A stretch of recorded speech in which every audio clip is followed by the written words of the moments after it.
What is our TikTok like? Class.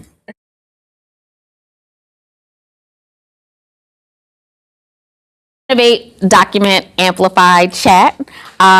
There are 20 voices and one stage. And today, students at Morgan State University, the School of Global Journalism and Communication, will deliver their chats to all. So, those of you who are watching, those of you who are gathered with us, we hope that you are inspired, uplifted, and encouraged when you leave this presentation. So, we're going to welcome to the stage Mr. Cameron Waller.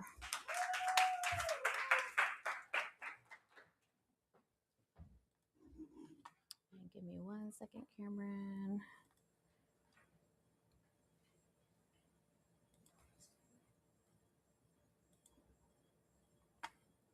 And how do we full screen this one? Presents. Okay. I'll just phone when it's time to.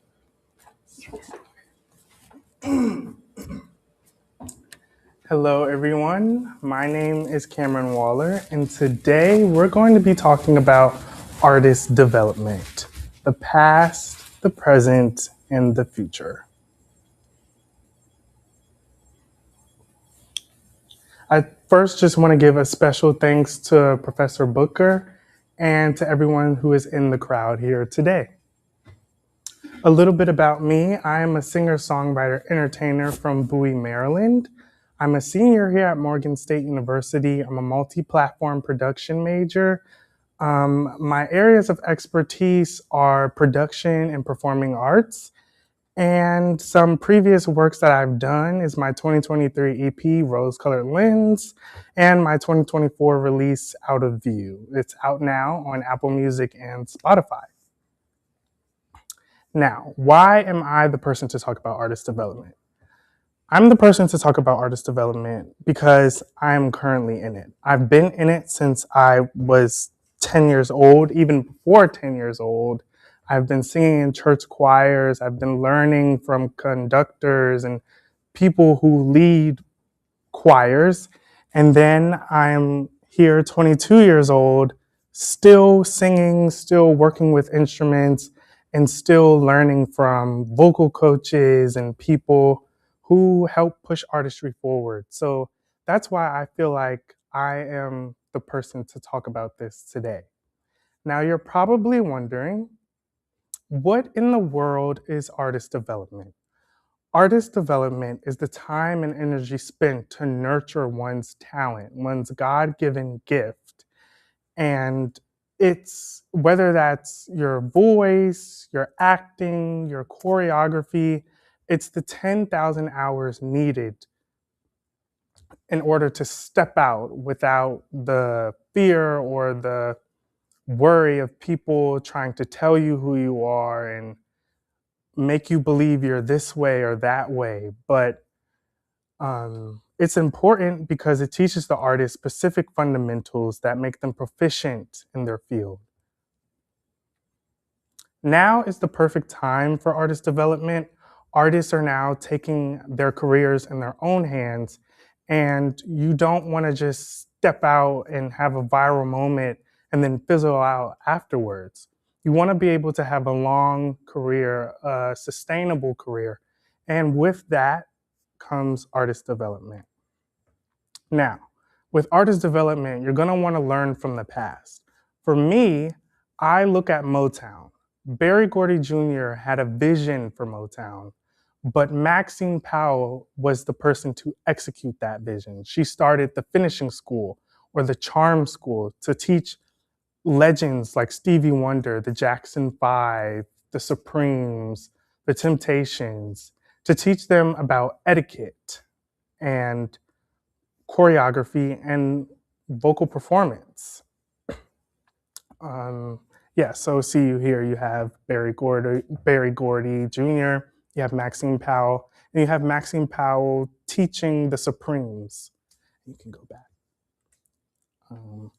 So in learning from the past, you want to also be honest about your present. You want to be honest about where you are in your journey, and you want to be able to know if you're on the right track, if you're disciplined, if you're using your time management well, and you want to take these two previous steps and shape your future. Learn from the past, be honest about your present, and that way you're able to shape your future.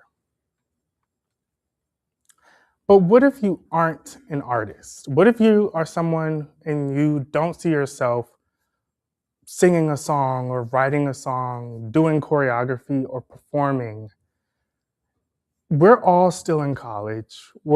You may not know your chosen profession. You may not be in your job or your career field, but before you get there, you're gonna want to develop. You're gonna want to be in a place of learning.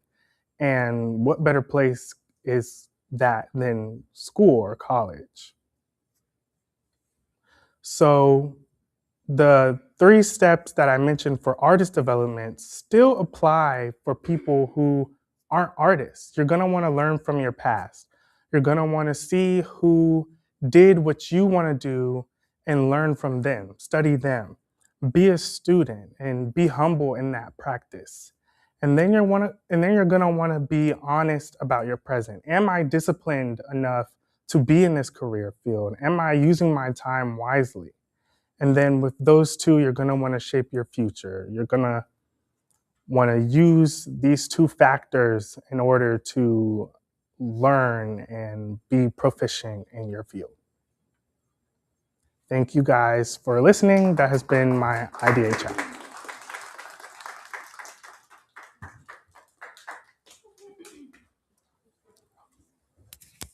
Thank you. Coming to the stage, we have your Yeah.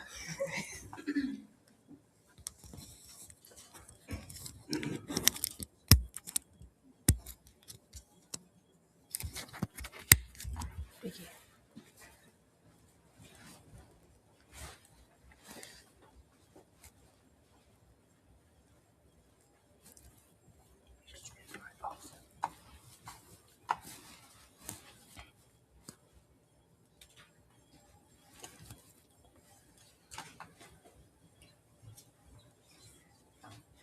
That's too big.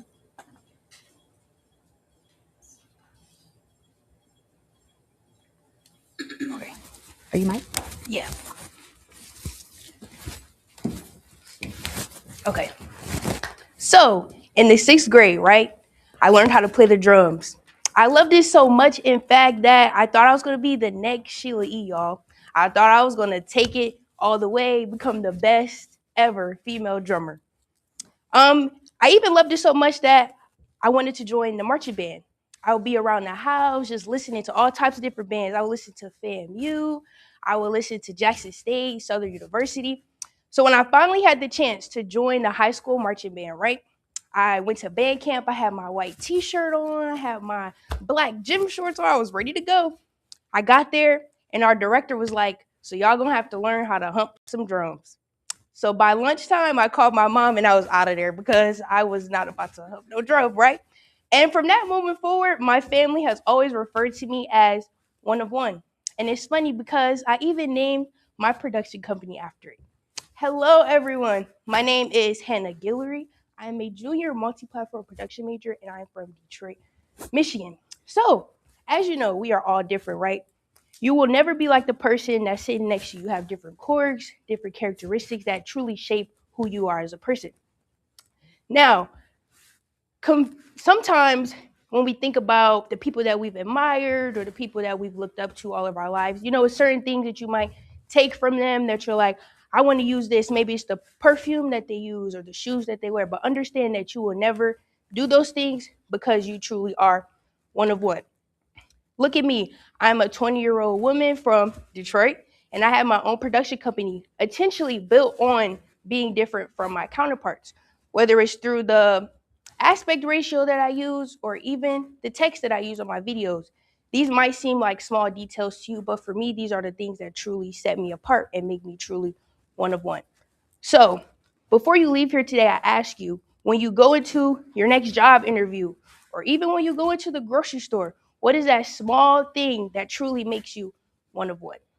And to truly embody what that means, to truly embody what it means to be one of one, is to know and understand that you cannot be afraid of your true self. Thank you, and that's my I did chat.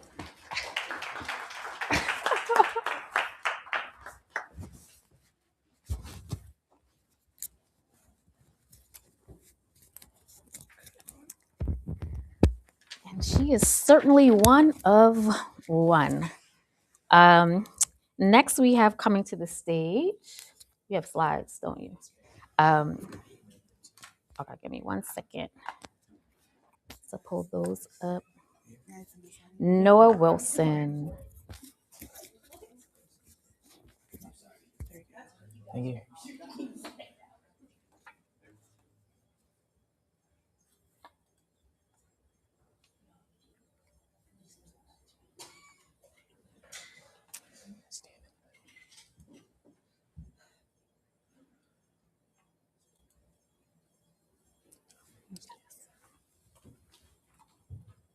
Oh, dang. Does it let you get full screen?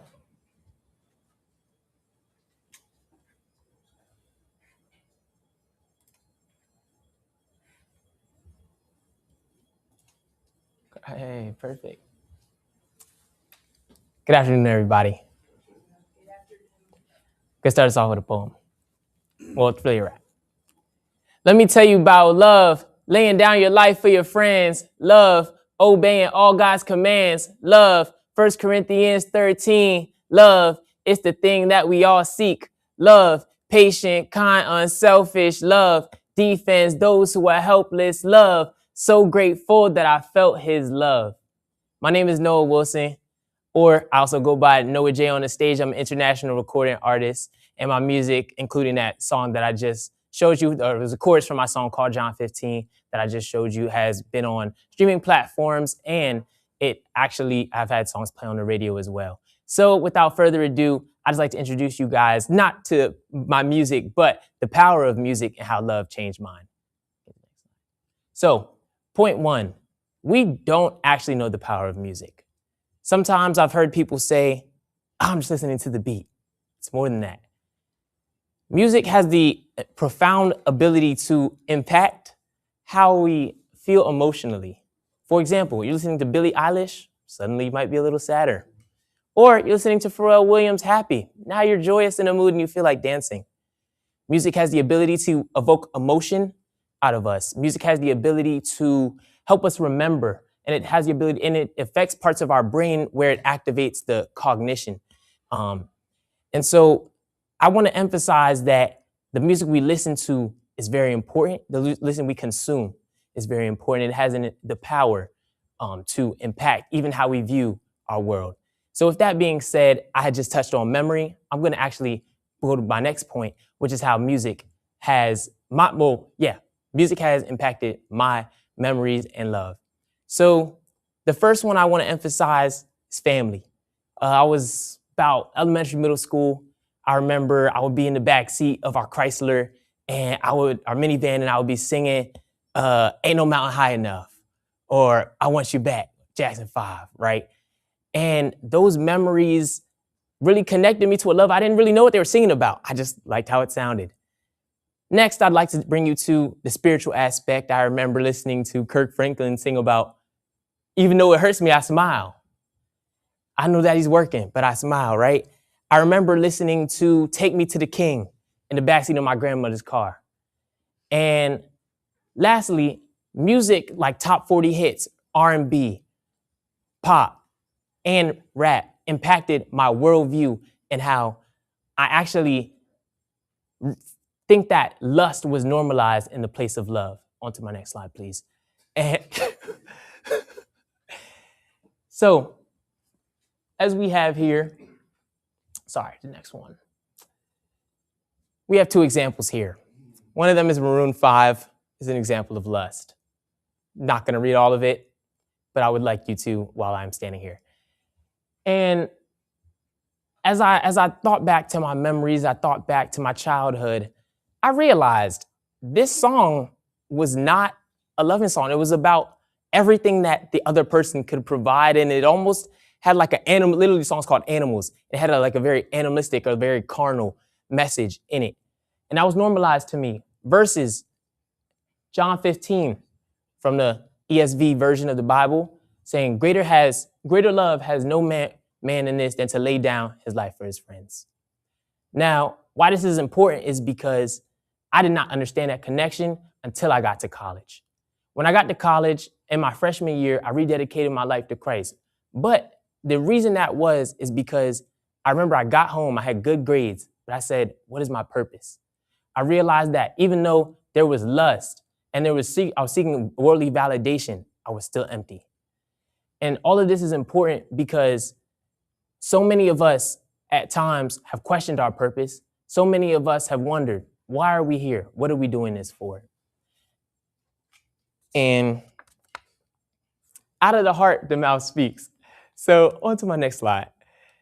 My third point for you guys is just my story of how I went from secular to true love. Now, what I just said, out of the abundance of the heart, the mouth speaks, is a Bible scripture that talks about everything that, or to say that everything in my music that changed started internally first. And my music went from being about seeking worldly validation and the things that I was doing to actually the love of Christ that I truly experienced. So it wasn't something that I just saw people experience. It was something I experienced for myself.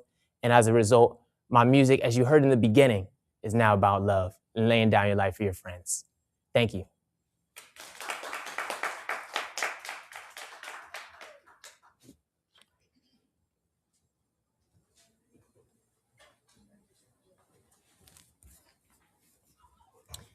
All right.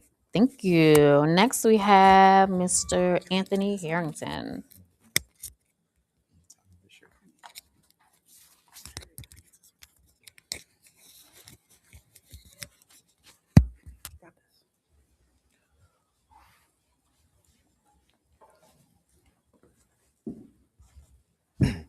Good evening, everyone. My name is Anthony Harrington, and I am from Bowie, Maryland. So I first want to ask, does anyone in the crowd watch anime? Okay, cool. That's a great number of hands, actually. Even if you didn't raise your hand, I promise you will be able to relate to this message. There is not a lot of Black representation in anime. And as an anime watcher, I'm sure you all know that even in regular shows like cartoons or even K-dramas, honestly, there aren't really representations of people like us, people of color. So that's why it's important that we have more animes like New Stream animes such as Fire Force or Gachi Akuta, where you can actually see a character and relate to it and feel connected deeply to it. And conventions like DreamCon, for instance, those are places where Black creators and even gamers, people who just read comics, anime watchers, you're all welcome there. Typically, at a usual convention, maybe one in like Washington, D.C., for instance, you don't usually feel welcomed as a Black person watching anime or being a part of that community. You feel kind of out of place. And that's how I felt my first time going to DreamCon. I was trying to select a character, like I want to dress up, you know, but I didn't really know who I could be because I felt that I had to be a Black character. And I'm here to tell you that that doesn't matter. You can dress up as whoever you may want to be, whoever you may like to be. Just because the character is of a different color or different race, whatever it may be, as long as you can relate to it in any type of way, shape, or form, dress up as them. You have to be willing to break those barriers to walk around and be confident in who you are. Because if you don't, nothing will ever change. And I promise you, there's somebody else out in the world that may feel exactly the way you feel. So trust that you have people standing behind you. And I want to end it off by saying, do what you want to do. Follow your dreams, break the rules. Because either way, somebody's going to do it. It's either going to be you or someone else. Thank you.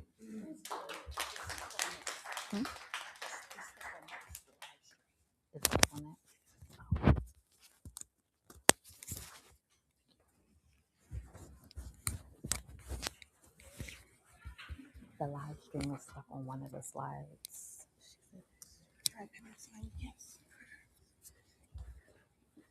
All right, thank you. Thank you, Miss. And coming to the stage next, we have Miss Journey Burris.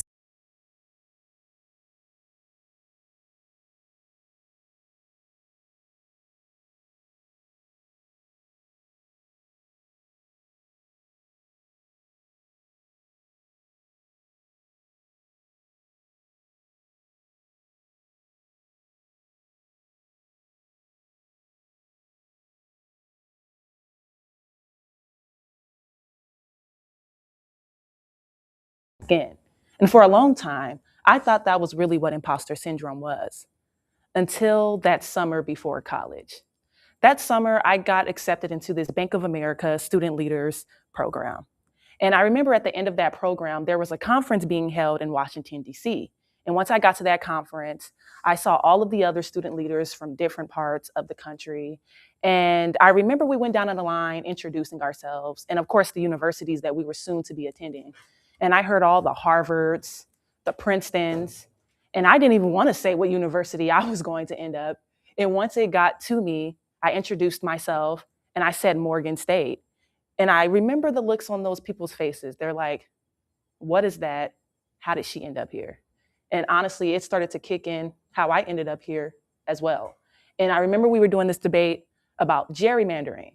And everybody came full force with fast facts, statistics, strong arguments. And when it got to me, I probably said about 4 words before freezing up. And till this day, I still remember the silence in that room, in the background chatter. What is this girl talking about? And I felt that same exact way. I had no idea what I was talking about. And that's when the thoughts started coming in, the negative thoughts and feelings. How did I end up here? I don't belong here. And over time, I started to realize that I was in the same room as these students who attended these top universities, these Ivy Leagues. And at the time, it did intimidate me. I remember my freshman year, I applied to lots of internships. I joined every organization on campus, trying to build my portfolio, build my journalism skills. And when it came down to that time to apply, all I got was a bunch of no's, a bunch of rejections, pure silence. But the people around me, their summers were already set up. They already accepted internships. They already got into these programs. And here I am with nothing. But instead of letting that conquer who I was, I kept applying. I kept going. And I actually started learning from these students how they spoke, how they asked questions, how they networked. And eventually, that started helping me improve my own skills. And that persistence led me to finally getting those yeses, being able to work with companies like CNN and TNT Sports. Not because I held myself back, but because I kept going. We don't end up in these rooms by coincidence. We don't get selected out of these applicants, all these hundreds of people across the country by coincidence. We get into these rooms simply by qualification. And whenever those negative thoughts try to kick in, I remind myself that I did not come this far to question my worth, but because of it. And the question that I leave here with you all, are you going to continue walking in these rooms questioning whether or not you belong? Or are you going to walk in these rooms knowing that you were meant to be there all along? Thank you.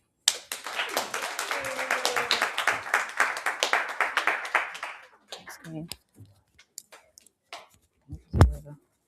Great job. Thank you.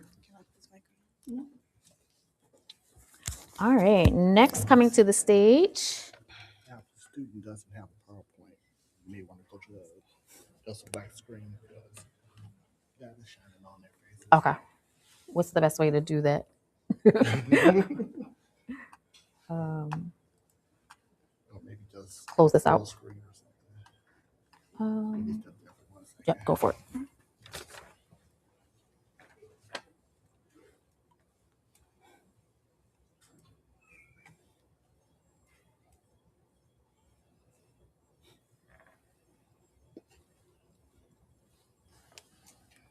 Okay. Ready? Yes.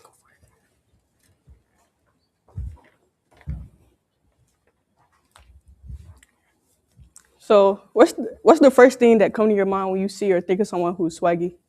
For some, it's admiration, creativity, and for others, it may be, oh, they're doing way too much, like they're overdressed. But what if I told you being swaggy isn't just about the clothes? It's not even about finding a tailored suit or even finding the perfect pair of shoes. It's about being able to express yourself and doing it confidently. For most, it's a form of art and expression. But for me, it's being able to bring my story, and it's about making my story into something people can see. Growing up, I wore uniform all through elementary and middle school, so every day started to look the same. Same red shirt, same khaki pants, same colors. And for 10 years, I looked like my peers.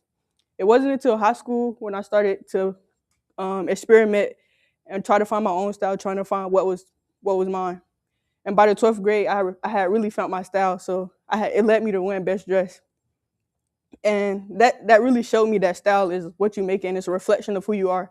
And I really saw that once I got to college, and I was able to see everyone had their own unique style. No two people dressed the same, and if they did, they was wearing it differently. So if I was to give 3 people at Morgan State the same piece of clothing, they wouldn't be wearing it the same. They would all come back wearing it differently because they made it their own. And you may be asking, why is this important? It's important because what you wear shows your culture, identity, and confidence. And if we start to look at fashion differently, we'll be able to not only see outfits, but we'll start to see people for who they really are.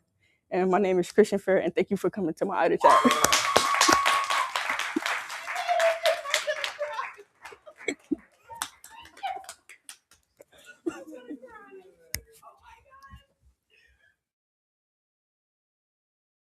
And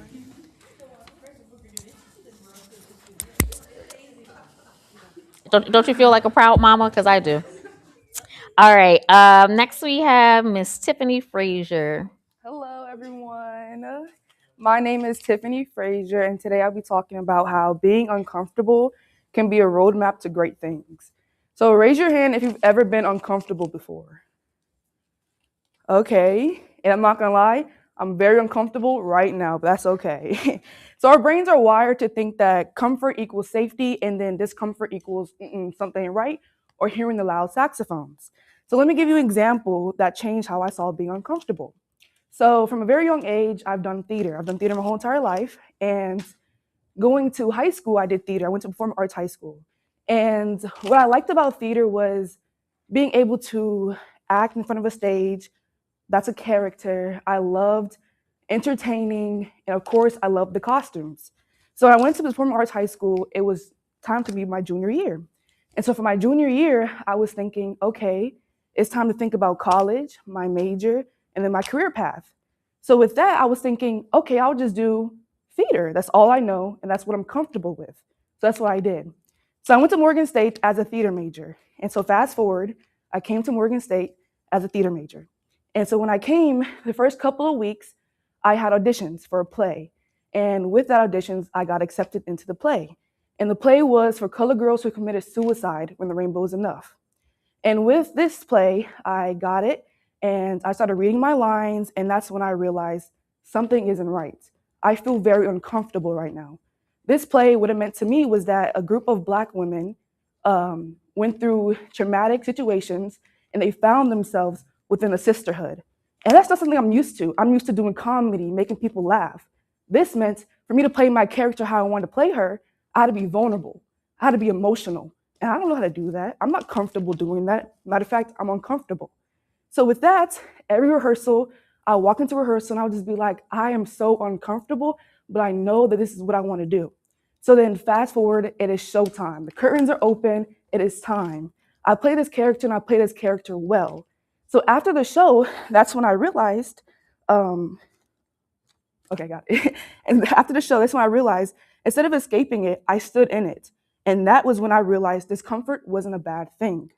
So then I started thinking, okay, being uncomfortable can lead you to great places. So I changed my major. I changed my major to multimedia platform production, and I loved it. I loved the cameras, I loved the production, I loved the editing, I loved everything. But also, I hated it because I knew nothing about it. I was uncomfortable because I was in a room with people who knew how to do these things, who knew how to edit, and I didn't. So when I changed my major, it brought like a whole new different life, and I felt comfortable. I got an internship with Volkswagen. I was able to not only be creative on what I want to do, but also be able to be creative and have it shown to everybody. So then I realized I had to move from a fixed mindset to a growth mindset, where discomfort isn't a barrier, it's a pathway. So the next time you feel uncomfortable, don't ask yourself, how do I get out of this situation? Ask yourself, what is trying to grow in me? Thank you.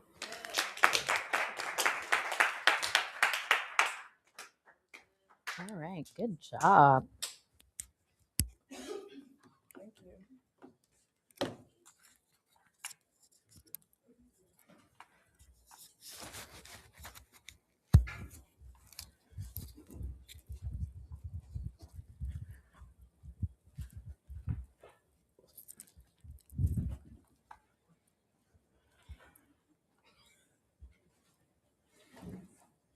All right, next up we have Miss Camille Duncan. There's something on the bottom to make it like the clicker.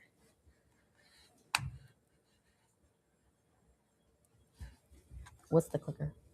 Oh, are you using your phone to do it? You have to, is a QR code you have to scan. I think it's the 3 dots.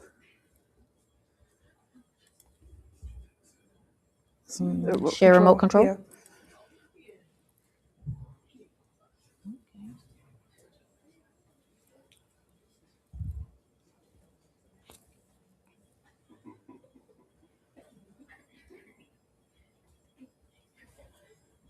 You got it? Yes. Okay. Good afternoon, everyone. My name is Camille Duncan. I am a junior multi-platform production major French minor from Harford County, Maryland. And this is, why are we stupid now? Why are we stupid? Why are we idiots? I hate people who are stupid. Well, let's slow down. If you're the smartest person in the room, it's time to leave that room. But it seems like no one's coming up as the smartest. We're all at the bottom. Why is that?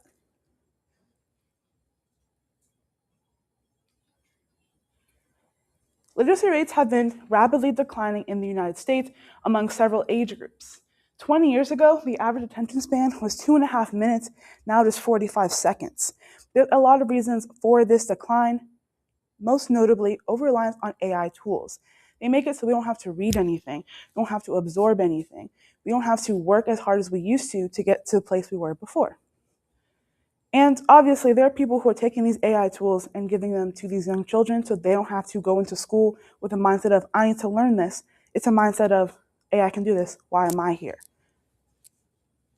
But before we even realize what stupidity is, where stupidity has gotten us, we need to first figure out what stupidity is.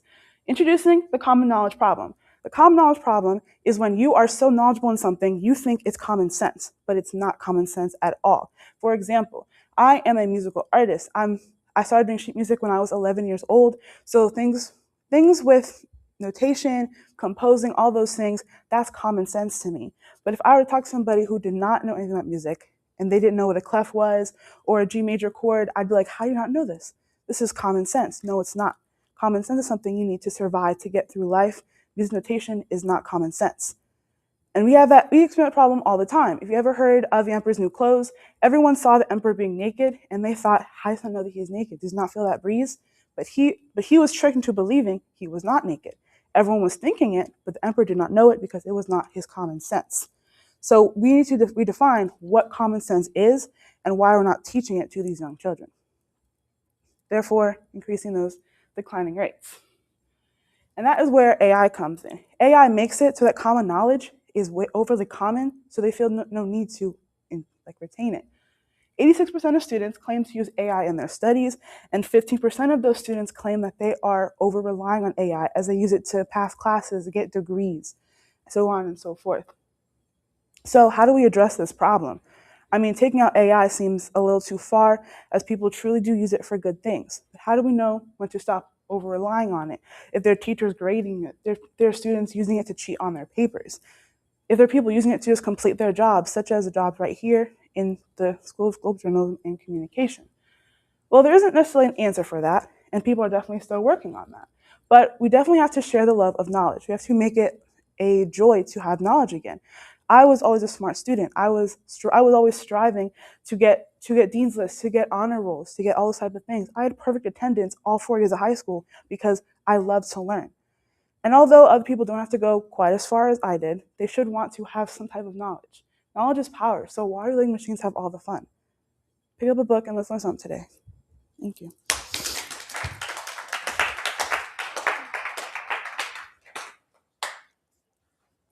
Thank you, Camille.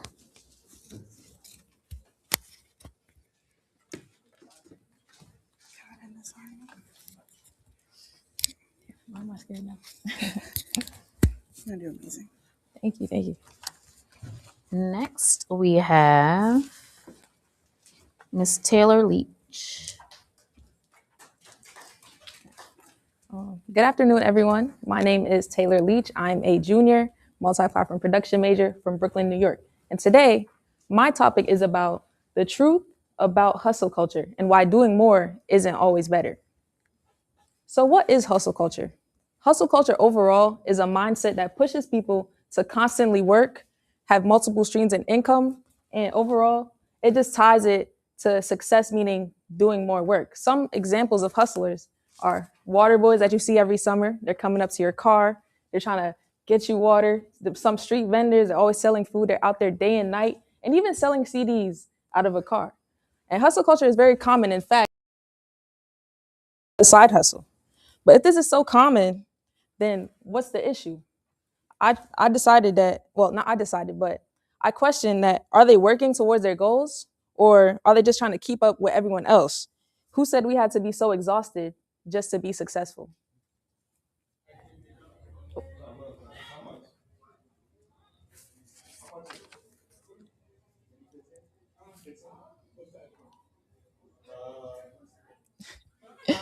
All right. In this new digital age, people are constantly trying to keep up with an image of success, one that is fast-paced, trend-based, and sometimes not even real. It may not be enough. And that's kind of where hustle culture comes in, because it is trend-based. It's based on what's happening in the area, sometimes even the climate. Like I mentioned earlier, the water boys, they come out when it's hot. And even in the video that I just showed, they're there because there's a concert happening. They're constantly trying to stay on top of trends. And these are people that we see often. But it's not a bad thing, but it's really just realizing that it adds pressure because you have to jump on it. And being busy just doesn't always equal success. Now, we must focus on burnout versus balance.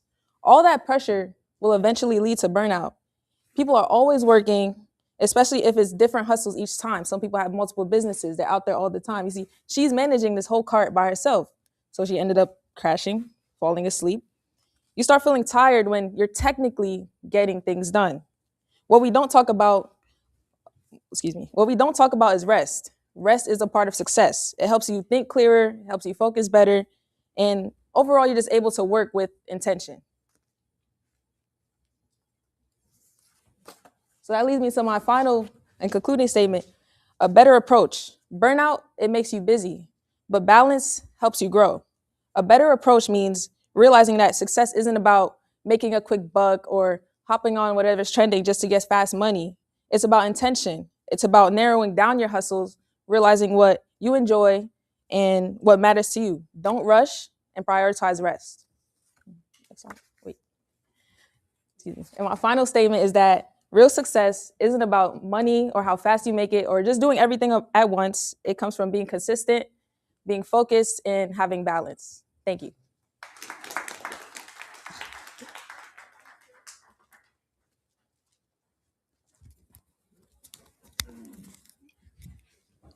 Sorry, stage manager. Thank you. All right, wonderful. Thank you. Coming to the stage, we have Miss Alexis LaRue. You guys still with us?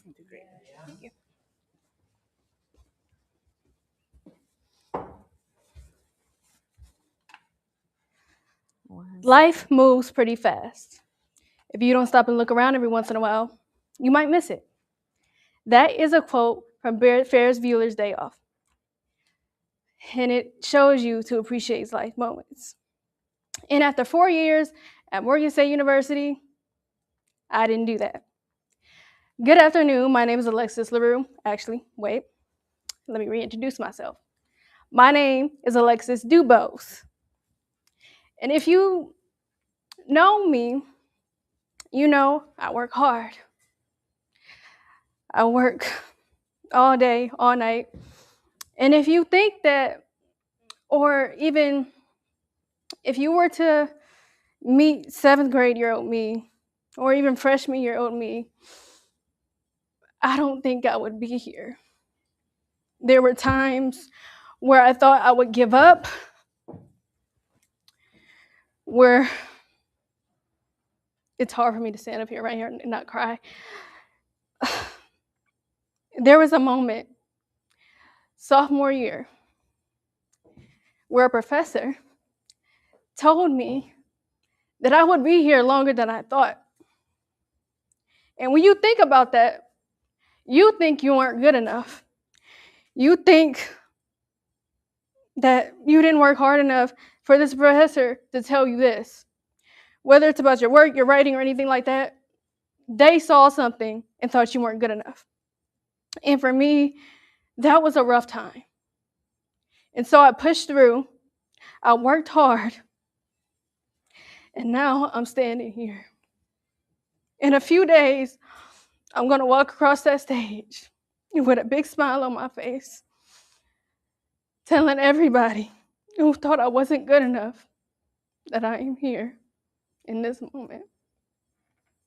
And I did what I had to do.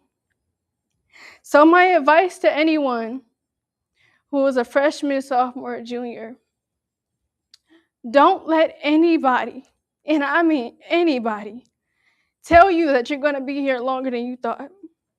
Prove them wrong, push through, shine your light, and step into the reality. And this is advice from a graduating senior. Thank you.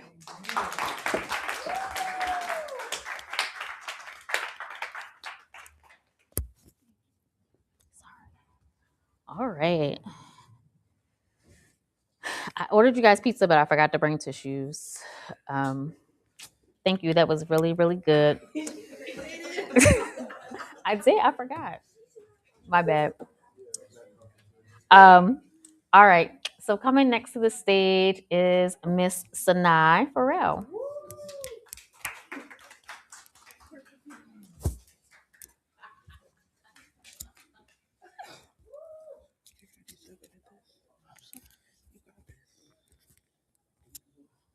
No, it's more than 3.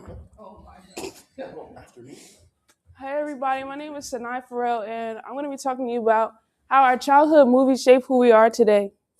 Growing up, I grew up in a strict household, so my mom didn't allow me to watch certain movies. Certain movies in school that we were able to watch, I couldn't watch. I had to sit out because they were deemed inappropriate for me. Growing up in school, I had classmates watching Empire and Star, which I wasn't allowed to watch until I graduated high school, actually. So those movies kind of made me feel left out because I wasn't a part of the topic when everybody used to talk about it during lunch period. But it made me connect stronger and deeper to the movies I was allowed to watch growing up, especially Disney movies. Now, Disney movies are my favorite. One of my favorite movies is Princess and the Frog. Now, she taught me how to set goals and achieve them and persevere. Now, I can relate to that now as a 24-year-old in college, still pushing even though I tried to give up after I failed multiple classes. Another movie that I'm really fond of is Finding Nemo. Now, everybody knows that Nemo swam away from his father, and he was trying to venture out to see the world that his father kept him in a shell. That is relatable to me because I'm trying to venture out now, facing my fear of stage fright right now, being up here, and trusting people is kind of a hard thing for me, so I'm kind of trusting you guys with my fear right now. Connecting to these movies kind of built a stronger connection to me due to the fact that growing up, even though I wasn't an only child, I was kind of centered off. I wasn't connecting to anyone. I was stayed in my shell a lot. So now that I'm up here now speaking to you guys, I feel more confident in what I could do and reach my goals. So now that I am a senior and graduating in December, I can connect to Princess Tiana persevering and reaching her goals. At the end of the movie, she got her restaurant, she fell in love, and she kept going. Finding Nemo at the end, he did venture out and see the world, even though his father wanted to keep him in a shell. Same thing with my mom. So I'm going to tell you guys today that the movies that you guys watch can help influence you, your mindset, and your perseverance and everything. They don't define you, but you define yourselves. Thank you.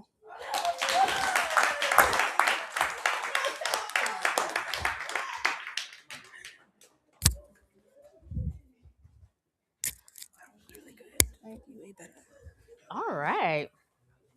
Thank you. I'm gonna keep all my comments to the end. Coming up next, we have Mr. Isaiah Wukuku. Say that again? Yeah.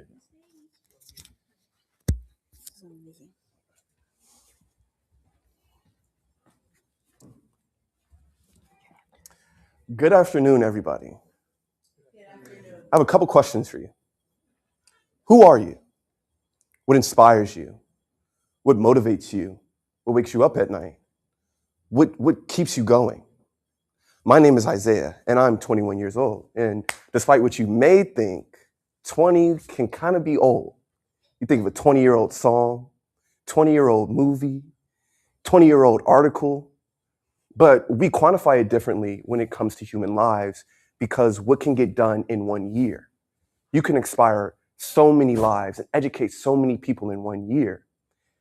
Despite what you all may think or not, we are the ones who will do this next. We are the generation to be those figures to inspire, to educate. Think about some of the TED Talks we had today. Education. We are the ones that need to educate the next generation. But some of you might be like, I don't like learning in general. So why do I want to teach people? Oh, inspiring seems like a lot. I don't want to make that my entire life. You don't have to. Put your life work into that. Use your art, your work, your inspiration, your practices, your passion. Think about what you wake up to do and set to do that for someone else to make a better world for us. We are the next generation. This year has been probably my hardest year of my life. I have lost so much, but gained something that is more enriching and satisfying than ever before.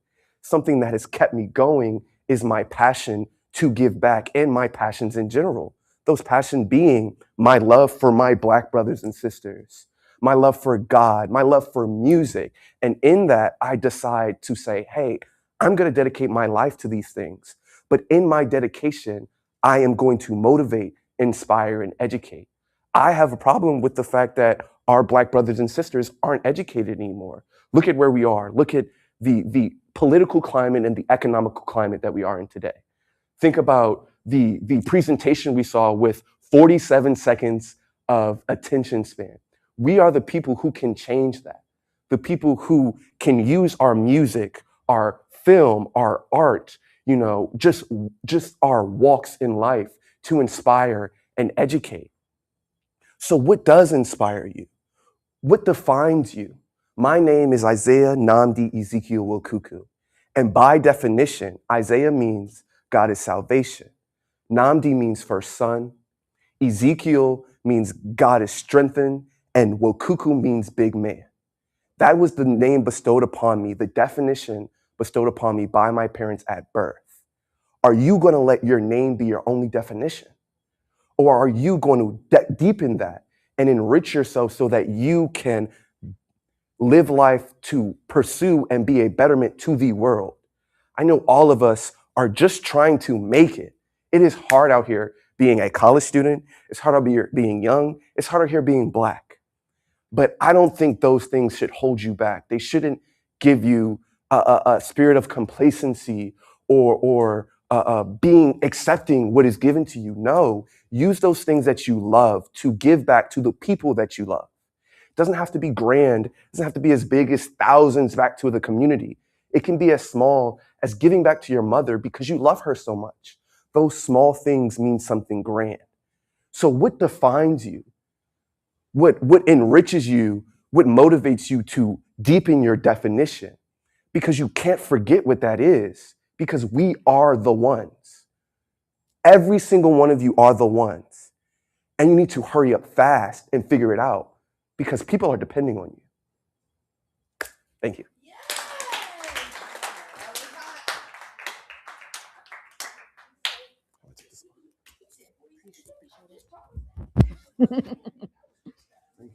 Thank you so much.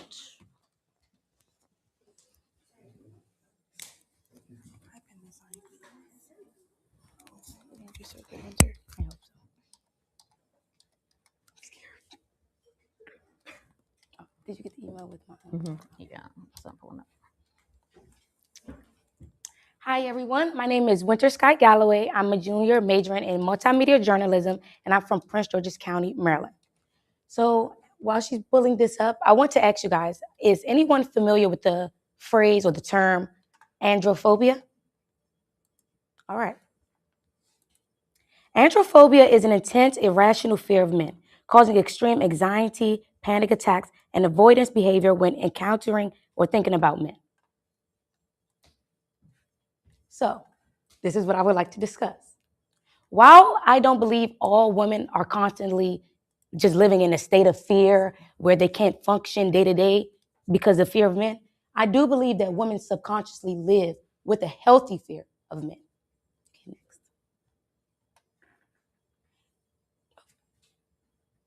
Oh, the past one.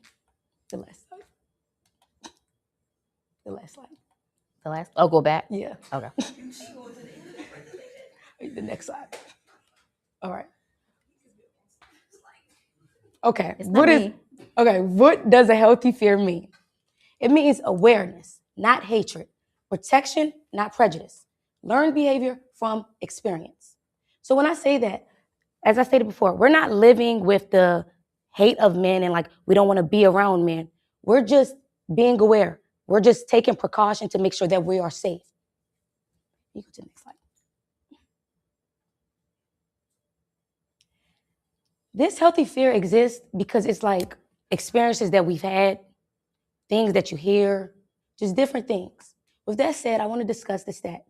About 840 million women globally have experienced physical or sexual violence or both at least once in their life. Shared or personal experiences. As I've gotten older and I've met more women and I'm on a campus that makes me feel safe, I've been talking to a lot of women, and when we discuss this, they can tell you when you're in a room full of men, you don't want to walk in because you feel uncomfortable. As females, do you guys like walking in barbershops? When you see a group of guys sitting on the stairs, don't you try to go a different way? Exactly.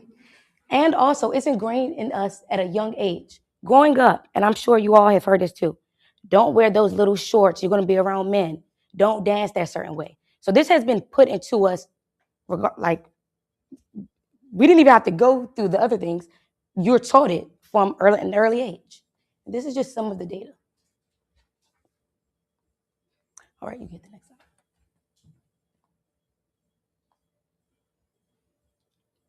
So why I say it's a healthy fear is because we do take the precaution and we do think about it. And like other people, let's say as a man or just anybody, when you go outside, you have healthy fears of like maybe bugs. You know, you see a spider. You step away from the spider because you don't want to get bit by a spider. You see bees. Stay away from the bees because you don't want to be stung by a bee. But for women, that looks a lot different.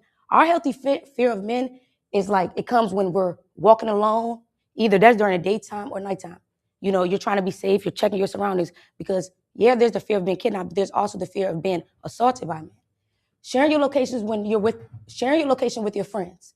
And this is not just on a day-to-day basis, but primarily when you're on a date, the first thing you say to your friends is, hey girl, watch my location. Exactly. Male-dominated spaces. And this one is actually really near and dear to my heart because a lot of workspaces are male-dominated. And while, you know, it's your work, it's just like being at school. When you're at school or you're at work, you don't have your guard up or you're not thinking like expecting anything bad to happen. But if you're like me and you've been working from like since you've been maybe 14, 15, then you know when you're at work, it can get weird with men, especially when there's a lot of men. So with this being said, I want to tell you a little story. I was a lifeguard. Lifeguards, you know, we wear swimsuits. I cannot count on my hand how many times a man has came up to me trying to make advances at me, you know, walking up to my chair trying to distract me while I'm a lifeguard. I'm doing my job. My friend, she recently just had her own experience where she's working the late night shift and there's only other men there. And a man actually, you know, was sexually assaulting her. He's pulling her bra strap. He followed her to the gas station after she left, gas station. But he followed her to the gas station. So male-dominated spaces. Gas stations, you know, I just said that. And, you know, at night, nobody even want to be at a gas station at night by themselves. But also parties, like everyone else, man, they're going to a party. They're not thinking, oh, I have to be careful or, you know, just being very attentive to their cup because they're not thinking someone's going to come drop something in it. But in all these things that we do, we are literally being safe because the first thing is, oh my God, like a party, a man might try to roofie me or, you know, I can't get too drunk because a man might try to get me. So it's just like every day, this is what we're living with. And that's why, like, we don't think about it. We don't wake up saying, like, we don't make it a thing, but it's always there. It's always in the back of your mind. You go hit the next slide.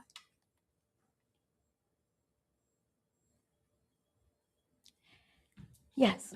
So I didn't expect you guys to be so accepting of this topic. So I just wanted to clear up some misunderstandings. When I say this, I'm not saying it's all men. It's not all men. It's not all men. But is it enough? When we looked at the data and the stats of the things that the violence against women, that's enough for you to have that fear. It's enough for you to take precaution. Fear is about patterns and not individuals. So it's never personal. It's never just like a thing that like, oh, I just hate men. But if you're watching this is something consistently happening, it's something that can happen, you're going to back away from it. It's just like, okay, say, we all know that dogs bark, right? I mean, bite. Dogs can bite. And not all dogs bite. But if you know that a dog bites, you're not going to go up and be rough with it because you know it's a potential that you can be bitten by a dog. So it's never about specifically anyone. It's just a pattern. You're just being cautious. And it's always safety over feelings. For myself, when I'm when I do think about this thing, this healthy fear, I do sometimes feel guilt about it. Like, dang, I don't want to like if a man comes up to me while I'm at work and I feel like he's trying to talk to me or, you know, get with me, I kind of feel guilty. Like maybe I'm being too mean or I'm being too harsh, but you have to put your safety first because you don't know what anyone is capable of. So it's always safety over feelings. You cannot prioritize making someone else feel bad and sacrifice your safety. You go to the next slide.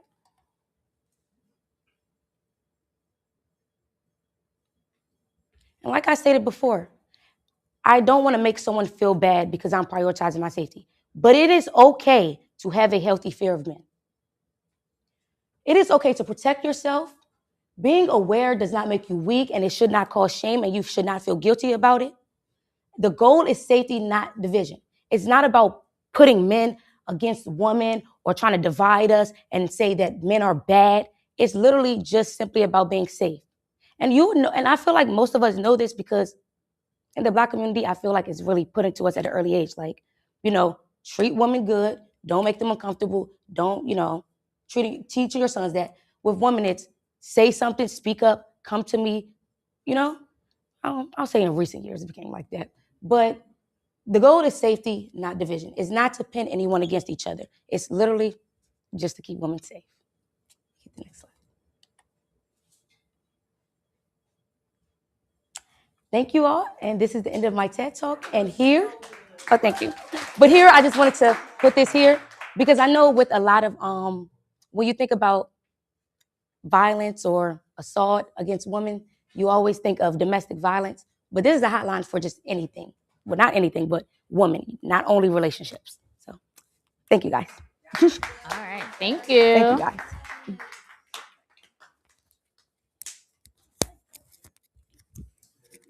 All right. Thank you.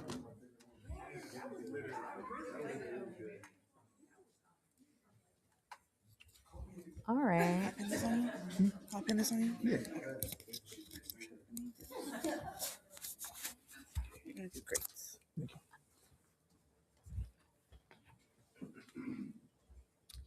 Okay, so my name is Lloyd Richards. I'm a junior multi-platform production major here at Morgan. And today I'm going to be talking about the importance of a good attitude.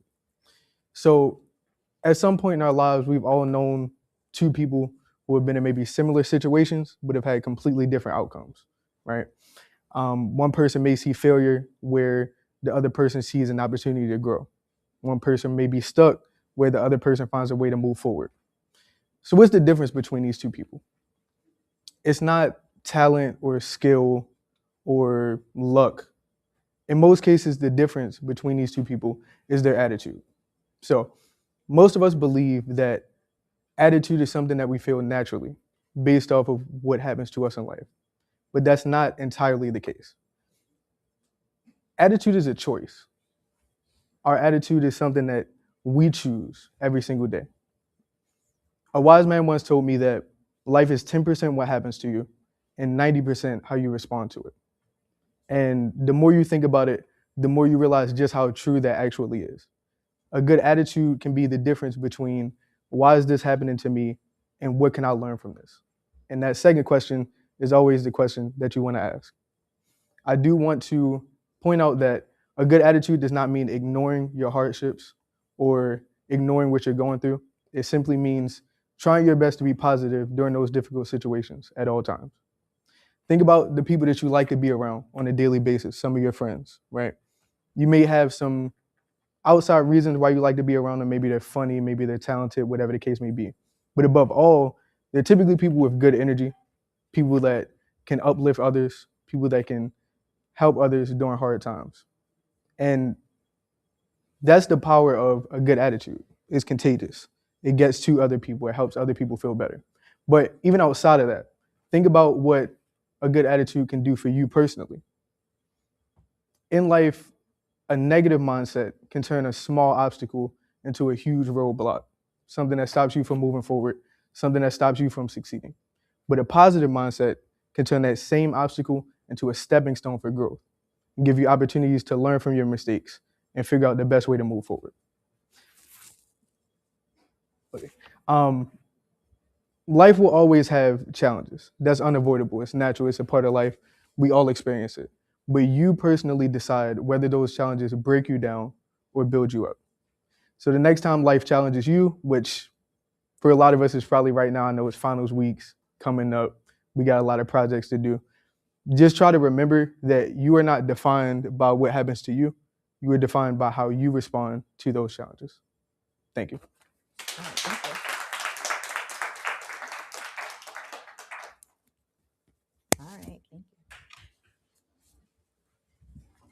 All right, coming to the stage, we have Miss Bethany Gibson.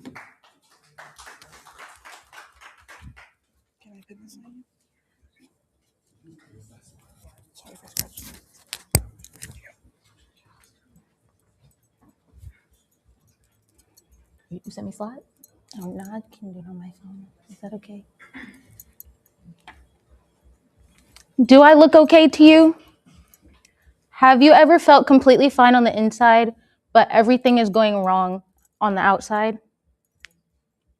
If you're a student dealing with anxiety, depression, bipolar disorder, or any mental health disorder that makes it hard to show up, you probably know what I mean. I'm Bethany Gibson. I'm a multimedia production major, music minor from Atlanta, Georgia. There are days where everything clicks. You're going to school, getting your work done, responding to your friends, being social. You feel productive, motivated, even confident. And for a second, it feels okay. This is it. I'm back to where I'm supposed to be. But for me, I've learned those good days are not always simple. I was diagnosed with bipolar disorder in June 2025, and sometimes those highs aren't actually good days. Because when I'm in that space, it's like my mind won't rest. I don't sleep because I don't feel tired. I take on more than I should. I say yes to everything. And I know I'm not the only one. A lot of us push ourselves to say yes to things when we know we already have too much on our plate. As a student, it looks like I'm finally doing what I'm supposed to. As a store manager, it looks like I'm handling everything. It often feels like I'm losing control, like I'm doing everything right on the outside, while everything is moving too fast. Over 64% of students drop out of college due to mental health. And I wanted to talk about this today because as a student, I feel as though mental health is not something that we talk about enough as it pertains to like graduating and making sure you stay on top of things, not letting it get behind you. And the hardest part is it feels good in the moment, even when you're used to struggling, even when showing up hasn't always been easy, because the highs don't feel like they're a problem until they are. And I know I'm not the only student trying to balance everything while dealing with something much deeper that nobody can see. If you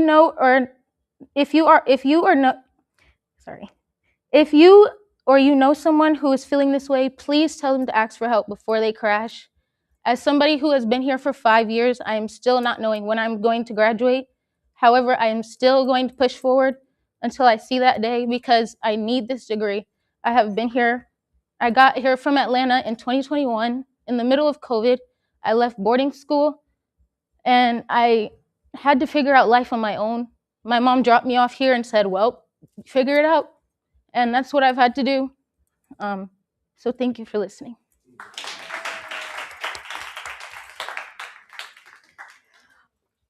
All right. Thank you so much. All right. Our last speaker. So let's pump him up. Mr. Aaron Davis. He's going to close us out. Come on, get him ready. Tap him up.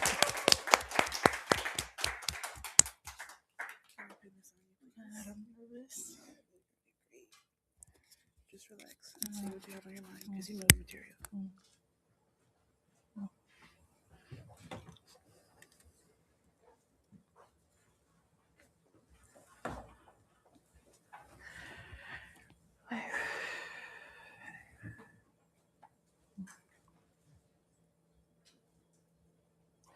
My name is Aaron Davis.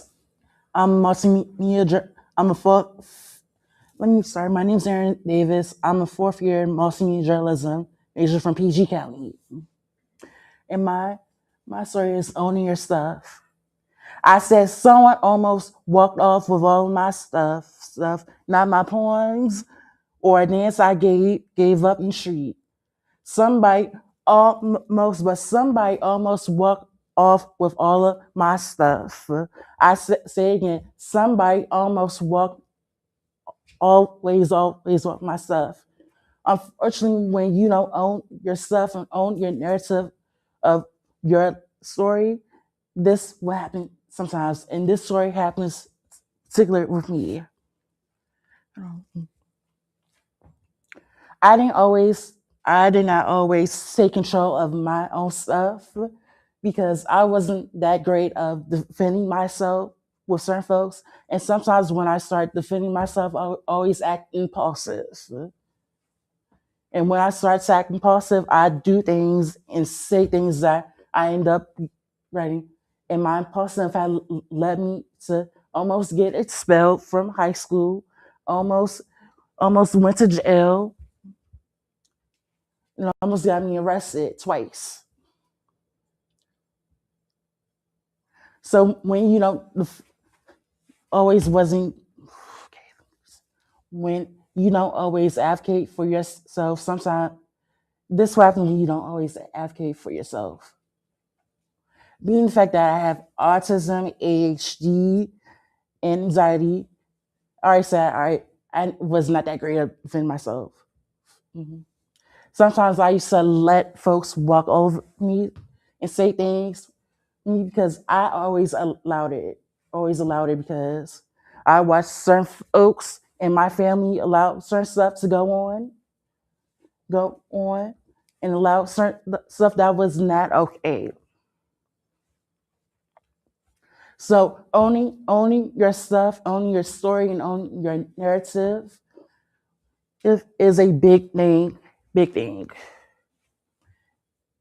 And the last thing I want to say is take control of your life and never about letting others dictate how you should feel or what to do.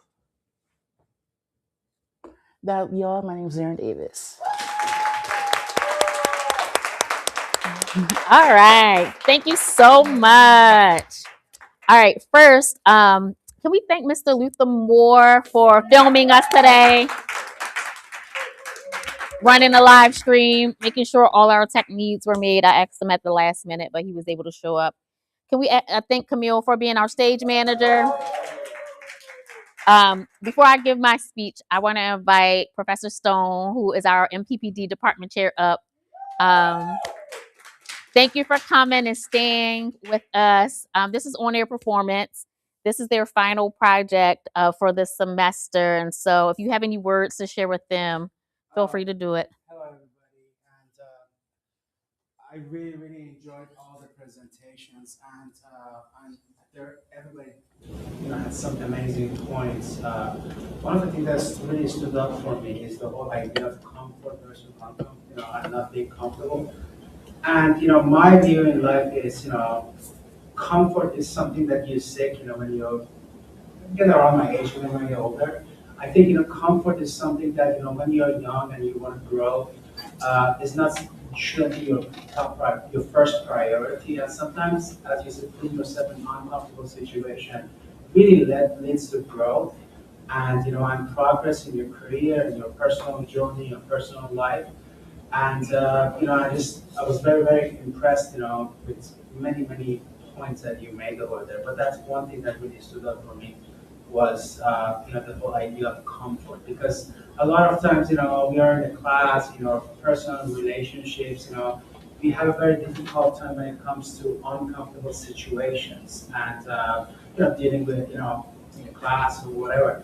And I think using that moment to grow and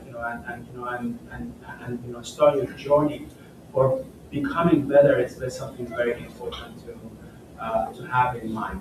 I'm really excited that that some of you graduating, but also more excited to see some of you gonna be around. And now that I have a chance to get to know you a little bit better, I'm really looking forward to talk to you more, to meet you more in person. And as you know, my office, I have an open door policy, so please stop by anytime. I would love to learn more about you and about your career goals. And for those of you who are graduating, we are always going to be here for you. If you ever need any, consulting, talk to somebody, Professor Booker, all other professors that you have, me including, would be love to, to stay in touch with you, because for us, your success, what's really, it's going to be an indication of a successful program, and our success of our department is what's going to happen to you after you graduate. And that's a very important measure of success for our department and program. So we are here for you to help you while you're studying with us. But our support is not going to be stopped here. Once you graduate, we're going to be here for you, and we would love to see you sharing your journey, your success with us. And if you ever need consult with us, if you ever need to talk to somebody, we'll make sure that we're going to be here for you. So again, thank you so much, and looking forward to great future for graduating students, and and amazing conversations and work for students who's going to stay with us for another year or two. Thank you. Thank you. All right. So let me just first say, y'all know how I get. I am so proud of every single person in this room. You guys started out in January, and I was like, oh my goodness, how am I going to get these students through this course? But today I am confident. Not only do you know how to tell a story, you know how to keep an audience's attention. You guys know how to do the research. And most people here haven't figured out my secret to success. And that is staying around young people.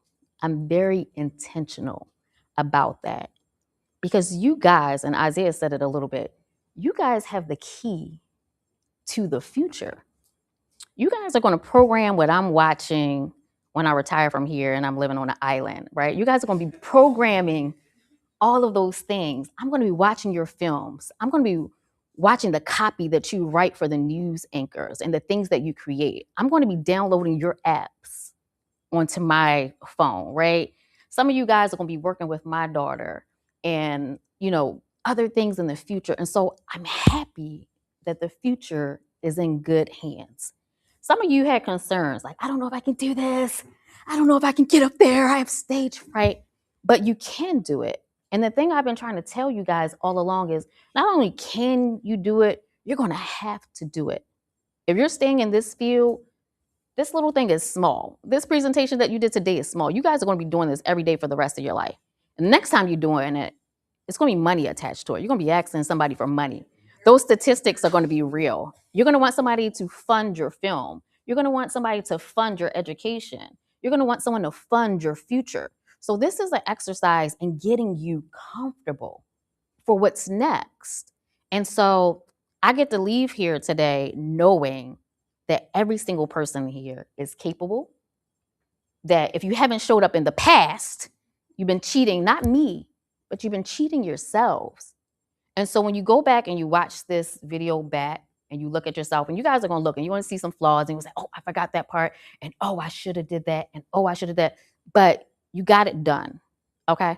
And so the next time you do this, whatever this may look like in your future, it should be better. Okay. Now I get to go to lunch with my girlfriends or go to brunch and I get to pull out my phone and say, watch this real quick. Let me show you the other work y'all been sending me. I can't show nobody, right?